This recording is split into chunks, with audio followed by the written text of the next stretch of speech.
My son shook my hand. Not hugged me, not even nodded. He shook my hand the way you'd shake the hand of a stranger you've been forced to meet at a work function. Firm, brief, eyes somewhere else. He was 16 years old, and the last time I had held that hand, he was 7, running toward me across a parking lot because I'd just bought him the remote-control truck he'd been asking about for 3 months. He'd wrapped both arms around my waist and pressed his face into my jacket, and I remember thinking, this is the best moment of my life. I am exactly where I'm supposed to be. 9 years later, he shook my hand. His grandmother had arranged the meeting. Rachel's mother, Carol, a woman who had not spoken a civil word to me in 4 years, had apparently decided that Noah was old enough to form his own opinions. Those were her words when she called me. I remember standing in my kitchen, phone against my ear, not quite believing what I was hearing. She almost made it sound generous, like she was doing me a favor. I drove 40 minutes to a diner I'd never been to. I got there early. I sat in a booth by the window and watched the parking lot and tried to remember the last time I hadn't felt sick to my stomach before seeing my own son. He came in with Carol. I hadn't expected that. I thought it would just be the two of us. But Carol walked in first, and Noah followed behind her, and there was something about the way he walked, slightly behind her, slightly protected by her. That told me everything about how the last few years had been framed for him. He was taller than I expected. His hair was darker. He had Rachel's jaw, and I don't know why, that detail hit me somewhere I wasn't prepared for. I stood up, I smiled, I said his name. He looked at me for a moment like he was performing a calculation. Then he reached out and shook my hand. Carol ordered coffee. Noah ordered nothing. I ordered nothing either because my throat had tightened to the point where I wasn't sure I could swallow. The conversation, if you could call it that, lasted about 22 minutes. I know because I checked the time when we sat down, and I checked it again when Noah said he had to get back. Carol did most of the talking. She talked about how Noah was doing well in school, how he had joined the soccer team, how he was thinking about architecture. I didn't know that. Architecture. My son wanted to study architecture, and I didn't know it. At some point, Carol excused herself to use the restroom. It was the only moment Noah and I were alone, and he spent the first 30 seconds of it looking at the table.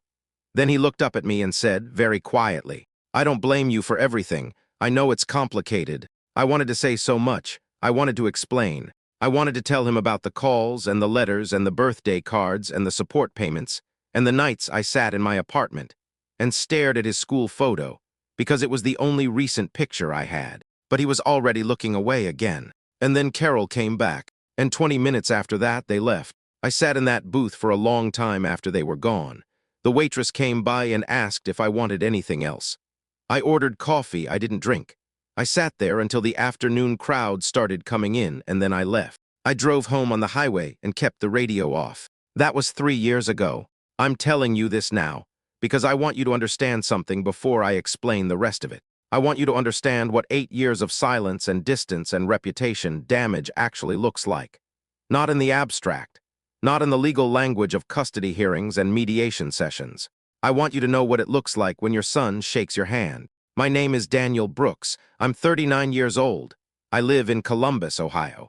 I work in project management for a mid-size construction firm, and by any reasonable external measure, my life is ordinary, stable even. But for the better part of a decade, the story other people told about me was anything but ordinary. The story was simple, the way those stories always are when they're built to spread. Daniel Brooks abandoned his family. He checked out of his marriage when things got hard. He stopped showing up for his son. He chose his own freedom over his child. His ex-wife said it. Her parents said it. Her friends said it. And because Rachel was the one who stayed, who raised Noah, who made the school pickups and the doctor appointments and the Christmas mornings, people believed her. Of course they did. She had the evidence of presence. All I had was absence. And absence, I learned, is very easy to interpret. Rachel and I got married when I was 28 and she was 26. We met through mutual friends. We dated for 2 years. We were good together, I think, in the early years. The way two people can be good together when life is still mostly simple and the hard things haven't arrived yet. Noah was born in our 3rd year of marriage. I remember the day he arrived like I remember very few things in my life. Not in a cinematic way, not with sweeping emotion. I just remember the specific weight of him in my arms, the particular smell of the delivery room. Rachel exhausted and half smiling from the hospital bed. The nurse showing me how to support his head. I remember thinking, I will do anything for this person. I meant it. The marriage started unraveling when Noah was about 4. I won't go into the full archaeology of it. Marriages end for complicated reasons, and I've had enough therapy to know that blame is rarely a clean thing. But I will say that by the time Rachel and I sat down with a mediator in January of that year, we had been essentially roommates for 6 months, sleeping in separate rooms, communicating mostly through notes left on the kitchen counter. What I did not anticipate was how the divorce would be narrated. The mediator sessions were tense. Rachel arrived with her mother the first day, which I hadn't expected, and which I later learned was a preview of how the next several years would go. Carol sat slightly behind Rachel in a chair against the wall, and every time Rachel hesitated, Carol would lean forward just slightly, like a director giving a cue. I had a lawyer, of course. He was competent and professional and deeply pessimistic in the way that family law attorneys tend to become after a decade of watching families tear themselves apart. He told me early on, "Whatever you do, don't make this about character. Courts don't care about character. Courts care about stability, and right now she has the house and the established routine. You're the one who moved out." I had moved out. That was true.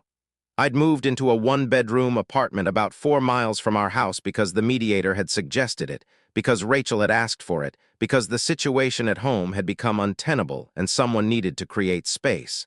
I moved out believing it was temporary, believing it was the mature thing to do.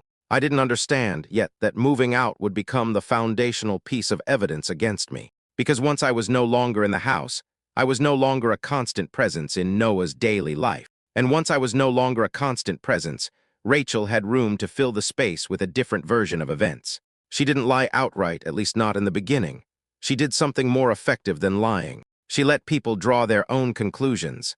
She would say things like, "Daniel and I had different priorities." She would say, "I think Daniel needed to find himself."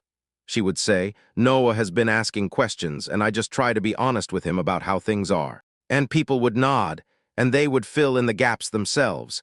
And the picture that formed in their minds of a man who had slowly drifted away from his family was one she never had to paint explicitly. Her brother called me about 3 months after I moved out. His name is Greg, and he'd always been reasonably decent to me when we were all in the same room at holidays. He called to tell me, in a voice that was careful but unmistakable, that he thought I should take some time to think about the kind of father I wanted to be. I asked him what he meant. He said Rachel had told him about the weekends I'd missed, the pickup times I'd changed at the last minute, the times Noah had waited by the door. None of that had happened. Or rather, there had been one missed pickup once because I'd had a work emergency and I called Rachel 90 minutes in advance to arrange an alternative. But in the retelling, it had become a pattern, a habit, evidence of a man who said one thing and did another. I tried to correct the record. That was my first mistake, because you can't win an argument that's being conducted in whispers. By the time I heard what people were saying, those conversations had already happened. Opinions had already formed. And the moment I started explaining myself, I was doing exactly what guilty people do. I was making excuses. My own mother called me 6 months after the divorce was finalized. She was careful the way mothers are careful when they've heard something that disturbs them and don't quite know what to do with it. She said, "Daniel, I've heard some things. I don't know what to believe. But I need you to tell me, are you making time for Noah?" I told her I was trying to. I told her I called every week. I told her about the letters I'd sent, the gifts I'd mailed for his birthday, the request I'd submitted through the court to establish a formal visitation schedule because Rachel had stopped responding to my direct messages. My mother was quiet for a moment, then she said, "Rachel says you haven't reached out." And that was the moment I understood exactly how far this had gone. Rachel wasn't just managing the narrative among her own family and friends. She was managing it everywhere. She had taken the story of our divorce, a story that was complicated and painful, and like all real stories, deeply human on both sides, and she had edited it down to something clean and simple and deeply unfair. In her version, I was the man who left. In my version, I was the man who was being kept out. The problem was that my version required evidence. Her version only required my absence. And I was very, very absent, because every time I called, the calls went unanswered. Every time I messaged, the messages were ignored. I went through the court to request formal visitation, and the process was slow and expensive, and my lawyer warned me that pushing too hard could be framed as harassment. So I waited. I documented.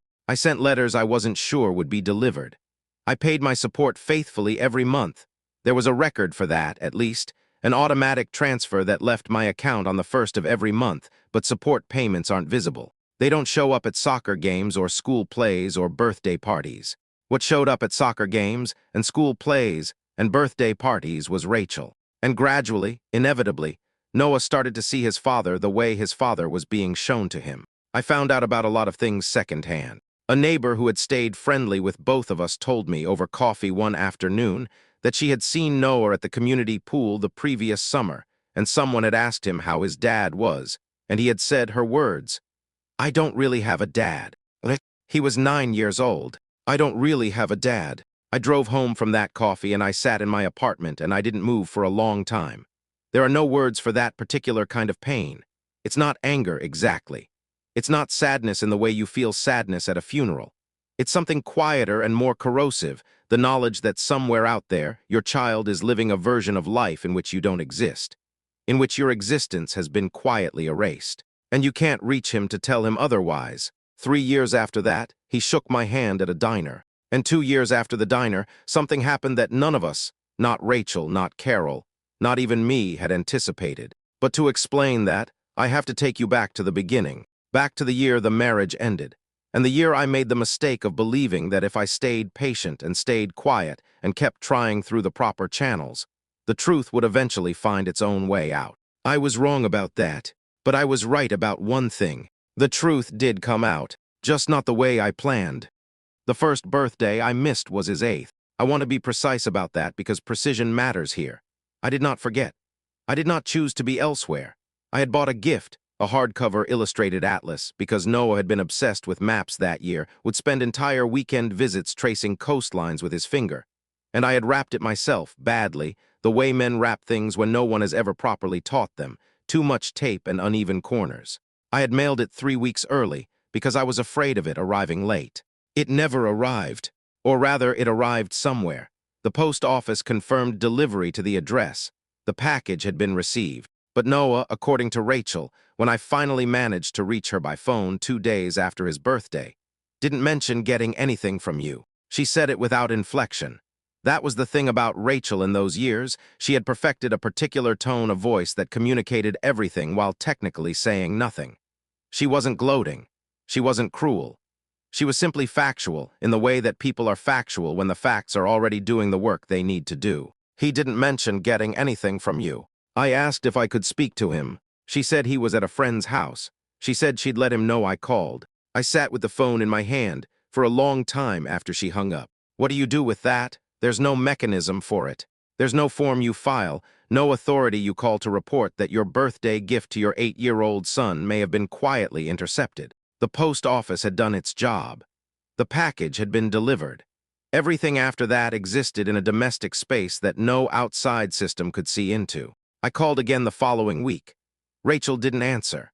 I left a voicemail, careful, measured, trying very hard not to sound like what I was, which was a man barely keeping it together, and said I just wanted to hear Noah's voice, just for a minute, just to wish him a belated happy birthday. He never called back. I don't know, to this day, whether she played him the voicemail. The court had given us a formal visitation arrangement by then, every other weekend, alternating holidays, 2 weeks in the summer. On paper, it looked reasonable. In practice, it required Rachel's cooperation at every step, and Rachel's cooperation, I was learning, was a conditional thing. She didn't violate the arrangement in obvious ways. She was too careful for that. She would simply create conditions in which the arrangement became difficult to execute. Noah would be sick on visitation weekend, not dramatically sick, just enough to generate a text saying she didn't think it was a good idea to move him around right now. Or there would be a birthday party, a family obligation, an event she'd scheduled before she realized it conflicted. My lawyer told me I needed documentation. I started keeping a log, date, time, what was said, what was offered, what was declined. I filled a full notebook in the first year. I brought it to the modification hearing we had when Noah was 9. The judge reviewed it. Rachel's attorney said the missed visits were the result of legitimate scheduling conflicts and Noah's own preferences. The judge asked Rachel if Noah had expressed a preference. Rachel said, and I will never forget this, Noah has said he finds the transitions difficult. Transitions? That was the word she used. And because Noah was 9 and couldn't testify, and because my documentation, while thorough, didn't prove deliberate interference, just a pattern of inconvenience, the arrangement remained largely unchanged with some minor modifications. I drove home from that courthouse and I stopped at a gas station because I needed to not be driving anymore. I sat in the parking lot for about 15 minutes. A man came out and asked if I needed help. I said I was fine. I wasn't fine, but I got back on the highway and I went home. And the next morning I got up and I went to work and I kept going. What people don't understand about parental alienation, and I'm using that term carefully, because I know it gets weaponized in custody disputes, and I know it can be over-applied, is that it doesn't look like anything dramatic from the outside. It doesn't look like abuse. It doesn't look like neglect. It looks like a custody arrangement that isn't working very smoothly, which is, statistically, enormously common. It looks like a dad who keeps showing up and keeps being turned away. And from the outside, if you don't know the full picture, there's a version of that story where the dad is the problem, where he's the disruptive element, where the child's reluctance to see him is a natural response to something he did rather than something he's been taught. Rachel never told Noah to hate me. I don't believe that. I think what she did was more subtle and more damaging than explicit instruction. I think she told him the truth selectively. I think she said things that were technically accurate but contextually devastating. Things like, "Your father and I have different ideas about what's important," or, "I know your dad wants to see you, but I want you to know you're allowed to have your own feelings," or, "I'm not going to say anything bad about your father, but I think you're old enough to form your own opinions." That last one is particularly effective. It sounds so fair. It sounds like the opposite of manipulation.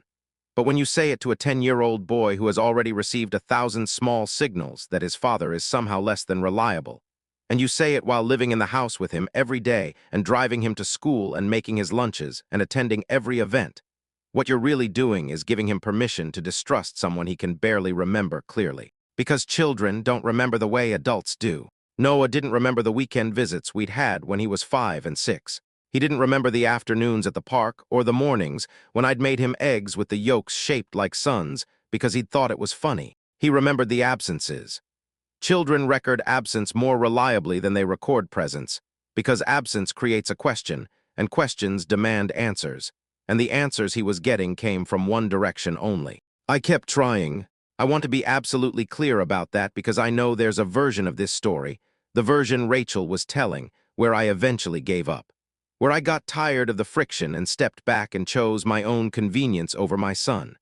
That version is false, but I understand why people believed it.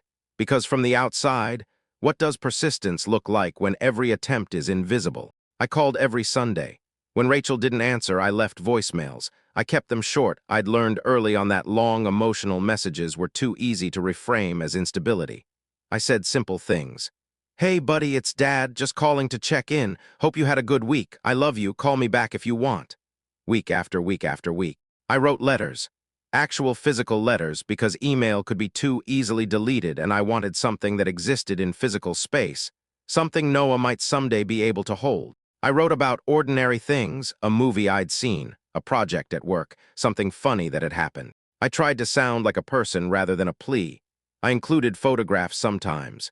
Photos of places I'd been, things I'd seen, the Smoky Mountains one summer, a lighthouse in Maine. I thought if he couldn't be with me, at least he could see where I was. I don't know if he ever read them. His birthday every year, Christmas, Easter, the first day of school when I could find out from a mutual acquaintance what school he was attending. I sent cards. I sent small gifts, never extravagant, because I'd learned that extravagance could be weaponized too, held up as evidence of guilt or as an attempt to buy affection. I sent practical things, books I thought he'd like. A sketch pad one year because someone had mentioned he'd taken an interest in drawing. A compass the year I found out he was in Boy Scouts. I don't know which of those things reached him. The first time I saw him after the diner meeting, he was 12, and it happened by accident. I was at a hardware store on a Saturday morning. I turned a corner in the lumber aisle and there he was, standing next to a man I didn't recognize. Rachel had remarried by then. A man named Paul who I knew almost nothing about except that he was apparently decent and steady and present in all the ways I was not allowed to be. Noah didn't see me. I stood at the end of the aisle for a moment and watched him.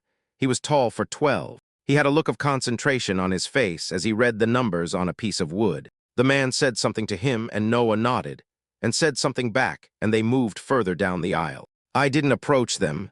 I thought about it. I thought about saying his name, about what his face might do when he turned around and saw me. And then I thought about what would happen after that, the awkwardness. The man next to him not knowing who I was, Noah having to navigate that in public with no preparation. I let them go. I stood in that lumber aisle for a long time after they turned the corner. Long enough that a store employee asked if I needed help finding something. I said I was fine. I drove home and I called my therapist and I told her what had happened, and she asked me how I was feeling, and I said I didn't know how to describe it. She said, "Try anyway." I said it felt like watching a movie about your own life through soundproof glass. She wrote that down. There's one particular evening that I keep returning to when I think about those years. Noah was 11. I'd gotten word, through the neighbor who still talked to both of us, that his school was doing a winter concert. 5th graders were performing. She mentioned it the way people mention things when they assume you already know, and when she realized I didn't, there was a pause in the conversation that I still remember the weight of. I went. I didn't go inside. I didn't have the right to go inside. I hadn't been on the approved list. Rachel had made sure of that. But I stood in the parking lot of Riverside Elementary School on a Wednesday evening in December while the windows glowed yellow, and I could hear, faintly, the sound of children singing. I stayed for the whole concert. I don't know what I was hoping for. A glimpse of him maybe, when the families filed out. But there were 100 families filing out, and I was standing in the dark at the edge of the parking lot, and I didn't see him. I drove home, and somewhere between the school and my apartment, I started to become aware of something I hadn't wanted to name before. A feeling that had been building for years beneath the patience and the documentation, and the careful voicemails and the birthday cards. It wasn't grief exactly. It was closer to the feeling you get when you've been trying to open a door for a long time, not forcing it. Just turning the handle, trying the lock, coming back day after day. And you begin to wonder, in a way you can't quite suppress, whether the door has been sealed shut from the other side. And if it has, who sealed it? And where did they put the key? That question would take me 3 more years to answer. But the answer, when it finally came, had been sitting in Rachel's house the whole time. In a cardboard box, on a shelf in the garage, covered in dust. The first crack appeared because of a $12 money order. I know how small that sounds. In the architecture of everything that had happened, the years of blocked calls, the missed birthdays, the parking lot outside a school concert, a $12 money order seems almost absurdly minor. But that's how these things usually begin. Not with the smoking gun, with the splinter. The thing so small and so specific that it can't be explained away. It was 2021. Noah was 15. I had been, by that point, quietly compiling what I can only describe as a paper trail of my own existence as a father.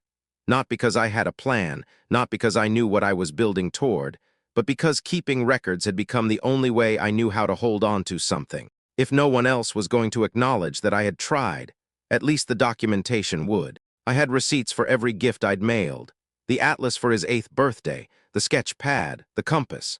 A bicycle helmet the year he turned 11 because I'd heard through the neighbor that he'd gotten a bike. $43. I still have the receipt. I have all the receipts in a manila envelope in my filing cabinet, organized by year. The $12 money order was for a school fundraiser. I'd gotten a flyer, don't ask me how, because the channels through which I received information about my son's life were indirect and inconsistent, and sometimes I still don't fully understand them.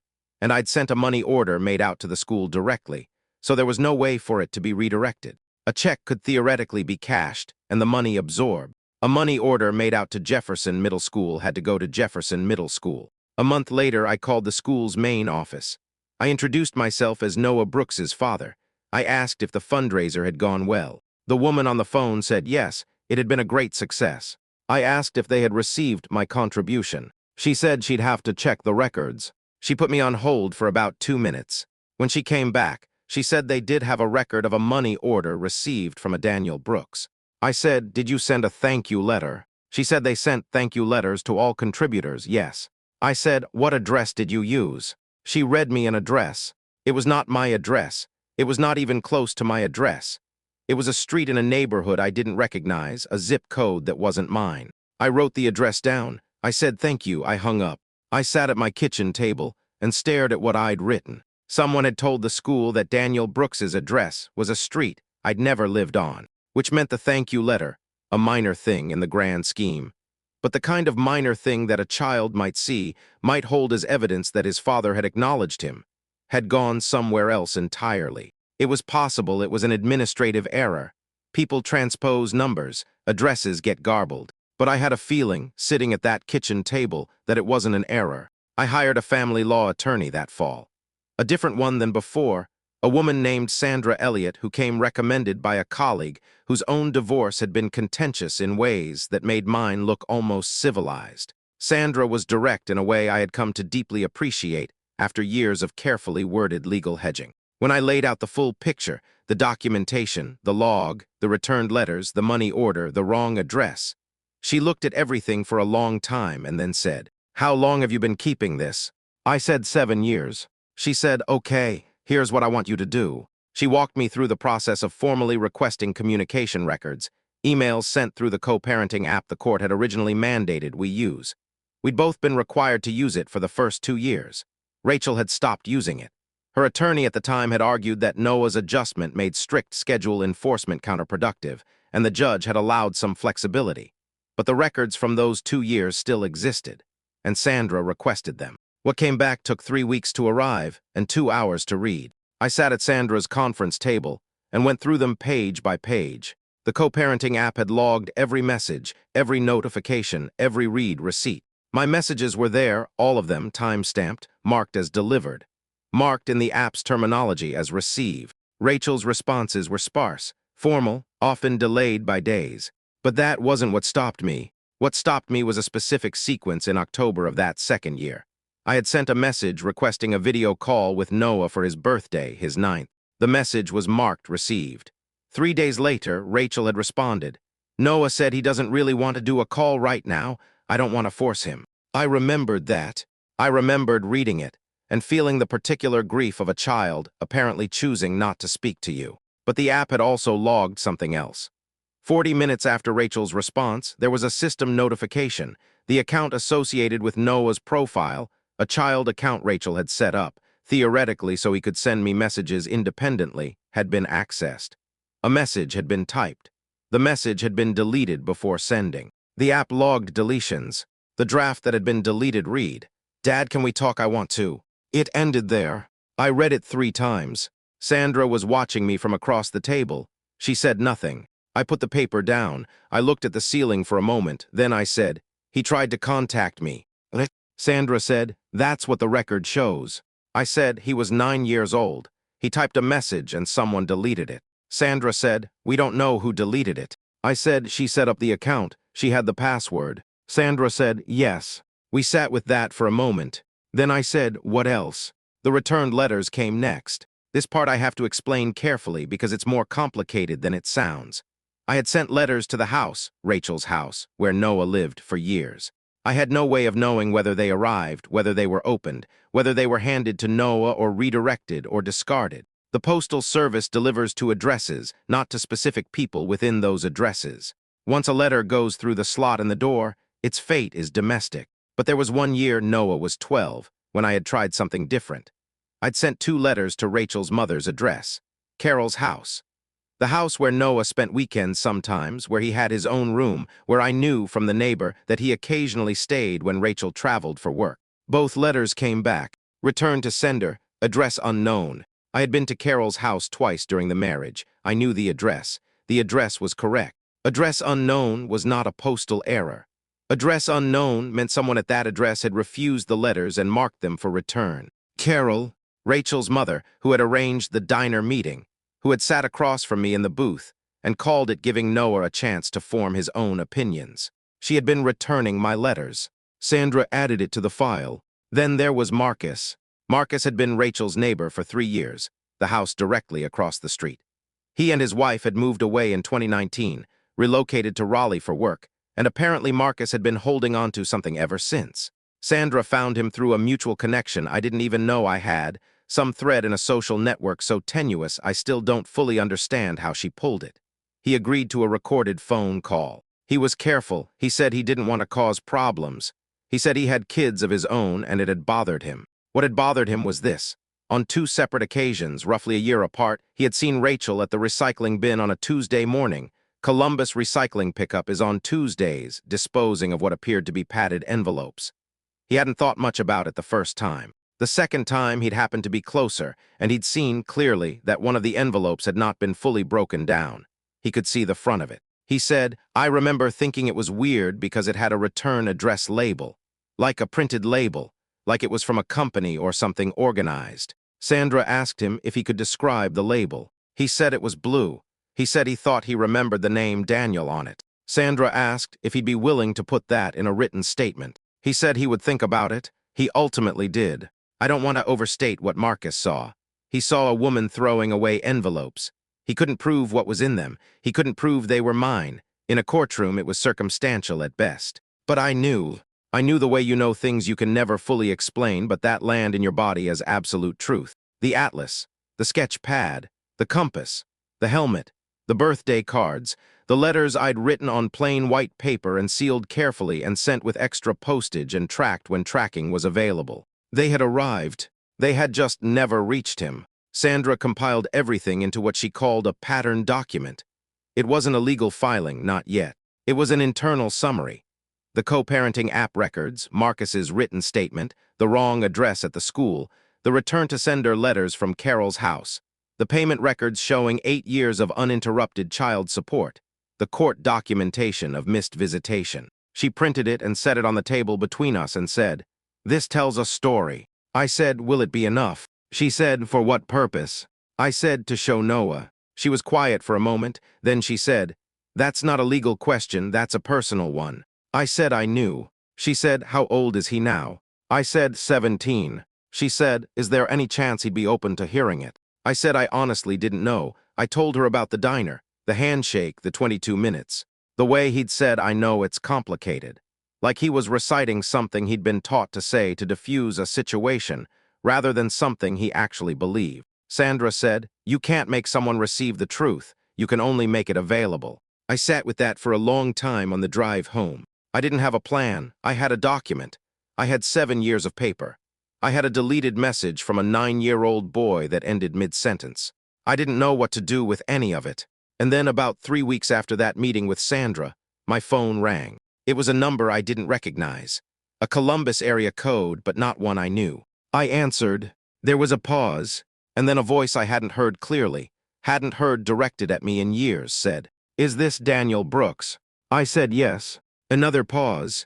"This is Noah." The world went very still. He said, "I found something in the garage." He said, "I think we need to talk." He was already waiting when I pulled into the parking lot. I had suggested a coffee shop, neutral ground, public enough that neither of us would feel cornered, and he'd agreed without discussion, which told me he'd thought about this more than a little before he called. Impulsive people don't agree to neutral ground. They show up wherever feels right in the moment. The fact that Noah had said okay to my suggestion, had texted me the cross streets, had arrived before me, that told me he'd been sitting with whatever he'd found for a while, working up to something. He was standing outside the entrance with his hands in the pockets of a gray jacket. He looked older than 17. He had the posture of someone who had been carrying something heavy, and had gotten so used to the weight that he no longer thought of it as carrying. He saw me pull in. He didn't move. I parked and got out and walked toward him, and we stood about 4 feet apart in the November cold and looked at each other. I said, "Hey." He said, "Hey." We went inside. He had brought the box. That was the first thing I noticed when we sat down. He had a cardboard box with him, medium-sized, the kind you get from a grocery store or a U-Haul, sitting on the floor beside his chair. He put both hands around his coffee cup and looked at it rather than at me, and I waited, because I had learned over years of failed attempts to reach this boy that the worst thing I could do was push. He said, "I was looking for an old extension cord in the garage." He said it like he was reporting something that had happened to someone else. "There's this shelving unit in the back, behind the lawnmower, and there was a box up on the top shelf. I had to get a step stool, and I thought it might have, like, Christmas stuff or whatever. Old cables." He paused, looked at his coffee. "It had your name on it." I kept my face still. I kept my breathing even. I had spent enough years managing my emotional presentation in conversations about my son that I had become, without meaning to, quite good at it. I said, "What was inside?" He reached down and put the box on the table between us. He said, "I didn't go through all of it. Some of it I opened and then I stopped because he pressed his lips together. I just stopped. I looked at the box. The flaps were folded in on each other, the way you fold a box when you want it closed but don't want to tape it, like something you might need to open again. I said, "Can I?" He nodded. I opened it. The atlas was on top, still wrapped, my wrapping, the bad kind, too much tape, uneven corners. The paper was a dark blue with small gold stars on it, the kind of wrapping paper that gets sold in drugstores at Christmas. I had bought it at a CVS near my apartment the week before his 8th birthday. I had wondered for 9 years where it had gone. I held it for a moment, just held it. Noah was watching me. I could feel it without looking up. I set it to the side and kept going. The birthday cards were bundled with a rubber band. 8 of them, one for every year after he turned 7. I had started with the kind of cards that play music, the novelty ones, because I remembered he used to love pressing the button over and over until the batteries died. Then I'd switched to handwritten cards after the first 2 years, because I'd read somewhere that children remember personal handwriting better than printed text. I don't know why I'd still been thinking about what he would remember. I set the cards beside the atlas. The letters were underneath. 41 letters I would later count, though I didn't count them at the table. I could see by the volume of them that nearly all of them were there, some still in envelopes. Some, the ones he'd opened, folded back into rough squares. He'd opened some of them. I looked up. He was looking at the table. His jaw was tight in the particular way that young men hold their jaws when they are working very hard not to show something. I said quietly, "How many did you read?" He said, "Enough. There is no version of this moment that I can describe to you cleanly. I've tried, in my head, dozens of times since it happened. I've tried to find the language for what it looks like when a 17-year-old boy sits across from the father he grew up believing had forgotten him, with a box full of proof that the forgetting never happened. There isn't language for it, not exact language. What I can tell you is what I saw. I saw him pick up one of the letters, one of the open ones, one he'd already read. He unfolded it on the table and smoothed it flat with his palm, carefully, the way you handle something fragile. It was a letter I had written when he was 11. I remembered writing it. I had described a road trip I'd taken to the Smoky Mountains that August, just me and my car and 4 days of driving. I had described a sunrise I'd seen from a trail overlook, the way the fog sat in the valleys between the ridges like something you could reach down and touch. I had told him I thought he would like it there. I had told him I hoped we could go together someday. He read it again, right there at the table. Then he put it face down. He said, "She told me you sent a card once, for my birthday. 1 card. When I was like 6. He wasn't asking. He was stating it the way you state something when you've just discovered that what you believed was built on a measurement that was off by years. I said, "I sent something every year." He said, "Every year." I said, "Every birthday, Christmas, sometimes Easter, sometimes just because." He looked at the stack of cards. He counted them visually. His face did something complicated. He said, "The atlas." I said, "For your 8th birthday, you were into maps." Something moved across his face, too quickly for me to read it. He said, "I asked her for an atlas that year. She got me one I thought." He stopped. "I thought it was from her." We sat with that. I didn't say anything. There was nothing to say that wouldn't have felt like I was twisting something. And that was the last thing I wanted to do. He reached into the box and pulled out the sketch pad, still in its packaging. He looked at it for a long moment and then set it very carefully on top of the atlas, like he was building something he didn't want to tip over. He said, "I went through a phase where I really wanted to learn to draw." I said, "I know, someone told me." He said, "Who?" I said, "The neighbor, Mrs. Finch. She mentioned it." He was quiet for a moment. He said, "You were getting information from the neighbor." I said, "It was the only way I had." He looked at me then, really looked at me, in a way that the diner meeting 3 years ago had not allowed for no Carol between us, no timed exit, no performance of civility that needed to be maintained. He said, "Why didn't you just—" He stopped, started again. "Why didn't you just show up at the school or whatever? Why didn't you make her let you?" I said, "I tried, Noah. I went through the court twice for modification hearings. I documented every missed visit. I had an attorney." I stopped myself because I could feel the conversation tilting towards something that would hurt him, and I didn't want that. I said more quietly, "The system moves slowly, and I was told that pushing too hard could be used against me." He said, "Used against you." I said, "Framed as harassment or instability." He thought about that. His hands were flat on the table now, on either side of the letter. He said, "She told me that you just kind of stopped caring, After the divorce. That it wasn't anyone's fault, you just... He pressed his lips together again.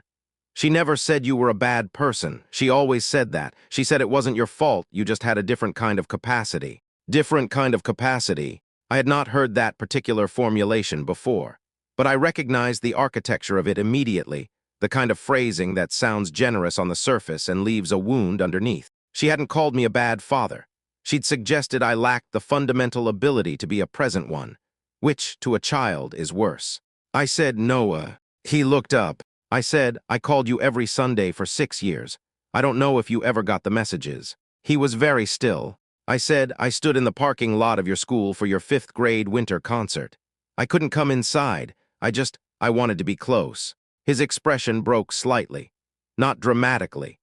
Just a small fracture at the corner of his mouth, the kind of thing you only catch if you've been watching someone's face with the specific attention of someone who has been denied access to it for years. He looked back down at the table. He said very quietly, I didn't know. I said, I know you didn't. He said, I told people I didn't have a dad. The words landed the same way they had when I'd first heard them secondhand 6 years earlier. But hearing them from him directly in his voice, with the knowledge of what he now understood, it was different. It wasn't grief this time. It was something more complicated. Something that existed on the same frequency as grief, but with an undertone of something almost like relief. Because he knew now, whatever had been built between us over the next months and years, whatever we would have to navigate and renegotiate and grieve together, he knew now that the version of me he'd been given was not the real one. He reached back into the box and picked up one more thing. A photograph. I had sent it with a letter when he was 13. A photo I had printed from my phone, the two of us at a baseball game when he was 5. He was in my lap, slightly blurry because he'd been turning to look at something. And I had my arm around him, and I was looking at the camera, and I was smiling in a way I'm told I don't smile anymore. He looked at it for a long time. Then he set it on the table between us, facing me. He said, I want to hear everything. He said, from the beginning. Outside, the November wind moved through the parking lot and rattled something loose on a nearby awning. Inside the coffee shop, someone laughed at another table. A child at the counter asked its mother something in a loud, uncomplicated voice. I looked at my son. I said, okay. And for the first time in 8 years, he didn't look away. We talked for 3 hours that first day. Not about everything. There was too much for one afternoon, too many years with too many gaps. And I think we both understood intuitively that trying to fill all of it at once would break something fragile that had only just begun to exist. So we talked about the things that felt possible. I told him about the road trip to the Smokies. He told me about architecture, why he was drawn to it, how he'd started sketching building facades in the margins of his school notebooks, how his art teacher had pulled him aside in 9th grade and told him he had a spatial intelligence she didn't often see. I told him I wasn't surprised. He said, you couldn't have known that. I said, I knew you at 5. You used to line up your toy cars in perfectly parallel rows. Every single time. He looked at me for a moment like he was trying to verify something against a memory he hadn't thought about in years. Then he said, I still do that, with pens. We sat with that small thing between us. It wasn't a breakthrough. It wasn't a reunion. It was just a moment of recognition, 2 people discovering that the thread between them hadn't been cut, only buried. Only hidden under years of someone else's careful arrangement. He confronted Rachel 3 days later. I know this because he called me afterward. He called me from his car, parked outside the house, and his voice had the particular flatness of someone who has just walked through something they can't undo and isn't sure yet how they feel about that. He said, she cried. I said, okay. He said, she said she was protecting me. She said she said the situation was complicated and she was doing what she thought was right. I didn't say anything. He said, I asked her about the letters. She said she didn't remember making any decisions about letters. She said things got confused during the divorce. 8 years of letters, confused. I said, how did you leave it? He was quiet for a moment, then he said, I told her I needed some time. I said that sounded right. He said, I don't hate her. I want you to know that. She's still my mom and I know it's more complicated than, he stopped. I just need to understand what's real. I said, that's all any of us can do. He said, are you angry at her? I thought about it honestly, the way the question deserved. I said, for a long time, yes. Now I'm mostly just tired of it. I don't need her to admit anything. I don't need anything from her anymore. He was quiet for a moment, then he said, "That's a weird thing to say." I said, "Why?" He said, "Because it sounds like you actually mean it." The months after that were not a movie. I want to be honest about that, because I think the story I've been telling has a shape that implies a certain kind of resolution. The villain exposed, the father vindicated, the son returned. And some of that is true. But the actual texture of rebuilding something with another person, especially a person who grew up with a particular version of you installed in their understanding of the world, that texture is slow. It is unglamorous. It involves a lot of half-conversations and rescheduled plans and moments where one of you reaches for something and the other one isn't quite ready to meet you there. Noah and I started with dinner once a month, then every 2 weeks. He came to my apartment for the first time in February, 6 months after the coffee shop, and stood in the doorway for a moment looking at the place like he was orienting himself in it. I showed him around. It didn't take long. It's not a large apartment. He stopped in front of the bookshelf and scanned the titles and pulled out a book about the architect Louis Kahn and turned it over and read the back. He asked if he could borrow it.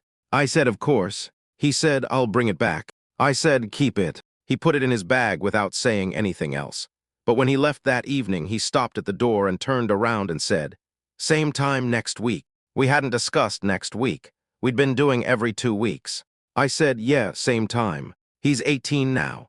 He started his first year of college in September architecture program at Ohio State. He texts me more than he calls, which I've learned is just how he communicates, not an indicator of anything else. Sometimes the texts are nothing, a photo of a building, a link to something he read, a question about something unrelated to either of our histories. Last week he sent me a picture of a sunrise he'd seen from his dorm window and wrote, "Reminds me of what you said in the letter, about the Smokies." I looked at that text for a long time before I responded. I wrote back, "We should go." He wrote, "Yeah, we should." I still have the box. It sits on the shelf in my bedroom closet behind some winter coats. I don't look at it often. I don't need to anymore. But I haven't gotten rid of it either because there's something I need it to mean, not as evidence, not as ammunition, just as proof to myself that the years existed, that I was there in whatever way I was capable of being there, even when there was no one on the other side to receive it. The atlas is still in its wrapping. Noah knows it's his whenever he wants it. I told him that. He said he'd get it eventually, that he wanted to wait until he had somewhere to put it, a real place, a desk, a shelf of his own. I told him there was no rush. And there isn't. We have time now. Not the years we lost, those are gone, and I've made a kind of uneasy peace with that, the kind of peace that is less about acceptance and more about the decision to stop carrying what can't be undone. But we have the years ahead of us. And for the first time in a long time, I don't experience that as a vague and unreliable hope.